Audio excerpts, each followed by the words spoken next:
Here are the horoscopes for the week of the 29th of February to the 6th of March 2016. We're coming out of a week last week where the balance of Virgo and Pisces was very strong, calling us to look at the rational and the reason versus the cellular emotional knowing, the wisdom and the intuition.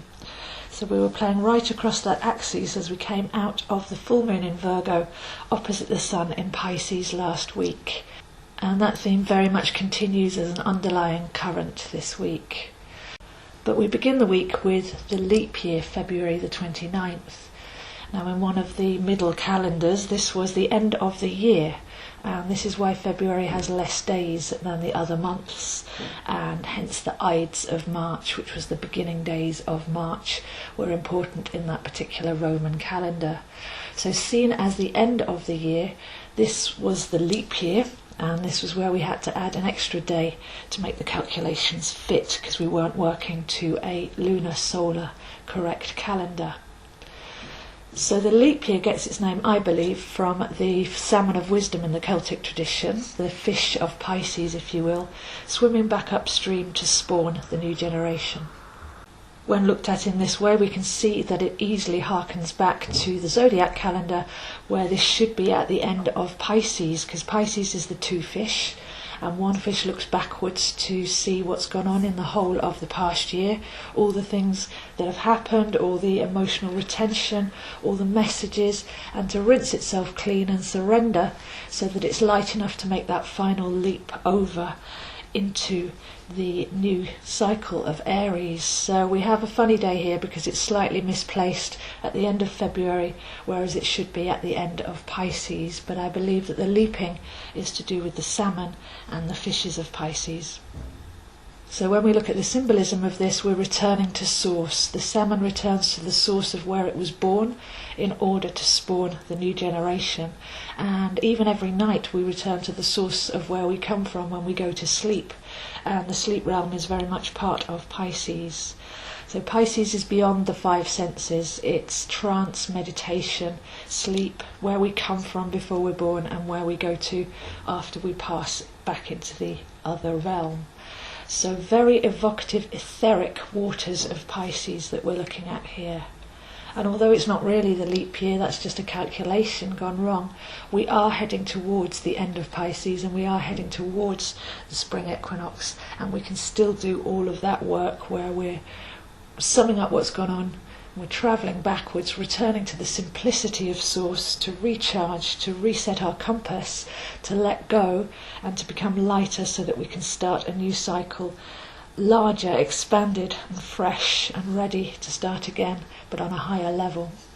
So in order to do this, we need to rinse ourselves of anything that we've picked up that's not ours, because Pisces is water and water is the cells in the body.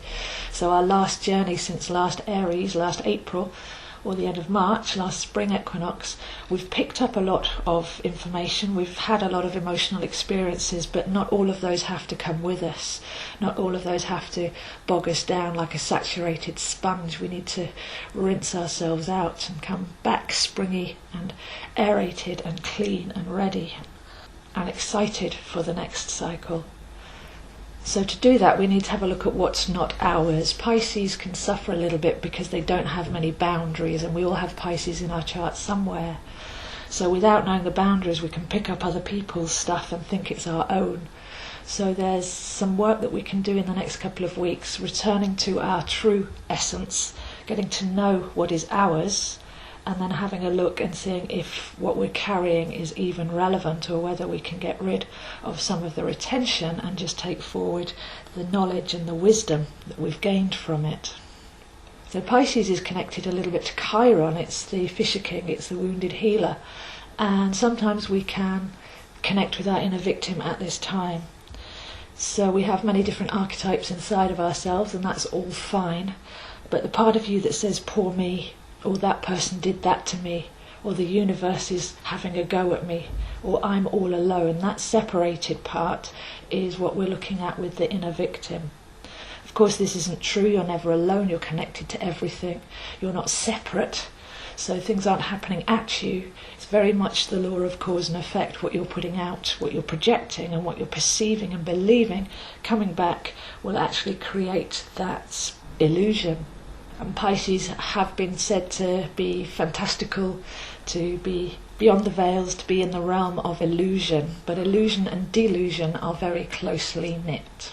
So as the Sun and Neptune are so close together, this is the perfect example, especially on Monday, to actually get into coherent alignment on the physical, mental, psychological, emotional and spiritual. We can be all of those at once. We don't have to climb upwards. And it would certainly be easier, as I've spoken about before, to work from the top down. That's the message of Aquarius, to start with the spiritual and then see if those beliefs hold all the way down to the physical realm. So where are we deluding ourselves? Where are we believing in the paradigm of separation? Where are we suffering unnecessarily and believing in separation and the need to survive, the need to protect ourselves and the need to blame others? These are the delusions. If we look at them purely and we look at what we're creating, then we can see that we're projecting outwards and receiving the inward wave from that projection. But if we take responsibility for that projection in the first place and actually go inwards and say, what am I creating here? What are my fears? Then we can easily dissolve some of those negative beliefs. Pisces is ruled by the moon card in the tarot, and the moon has that illusion and delusion aspect when we study the tarot. It's what goes on in the shadows, it's what's beyond the seen. So we're looking at the moon, we're looking at the subconscious and the unconscious realms and seeing where we're creating, where we're magnetizing to ourselves from. And then we can turn the light of the sun on that, because we have the sun and Neptune in Pisces. So this is the pure bright light of the sun coming through the tuning fork of Neptune to align and to make coherent all of those channels so that we can be the best receptor and the best transmitter to our true tone. So this is a week to unblock those channels, and this can be done with the active mind, because the mind just wants a job to do. So once we actually say, okay, well, what am I believing here? Or what is this fear? Once we go in and feel the feeling and study it rather than running away from it, then that's how we can clear those channels and become more aligned. So there's a theme here of the inner victim, illusion, delusion, looking into the shadows, rinsing ourselves off. It's only a couple of weeks and we will be fresher and brighter by the end of it. On the plus side, Neptune is all about our intuition. And Pisces are very, very intuitive, so all that feeling into the other realms, it's not just a negative thing where we pick up everybody else's emotional baggage and we don't know how to cleanse it. It's actually our intuition is very strong. So to get back to our own true essence, we need to listen to that intuitive voice. We can hear quite far, we can reach quite far during the month of Pisces, but it does require being still and quiet.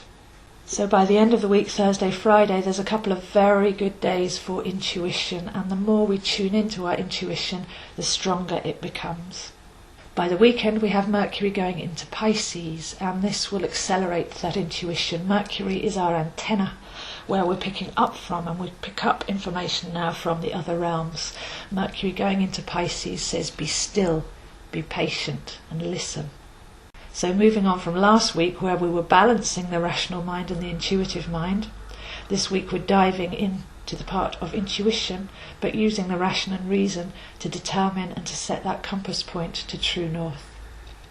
So this is a very evocative week, a very soulful week, and a very realigning, reconnective week with the Sun meeting Neptune and Mercury going into Pisces. We can stretch the leap year from the 29th of February all the way up to the 20th of March, which is the spring equinox, and for the next couple of weeks do that rinsing. Face those shadows, have a look at the inner victim and the illusion and the delusion, but most importantly listen to our intuition so that we return to source, we return to our true wisdom. So those are the horoscopes for this week, and I'll see you next week.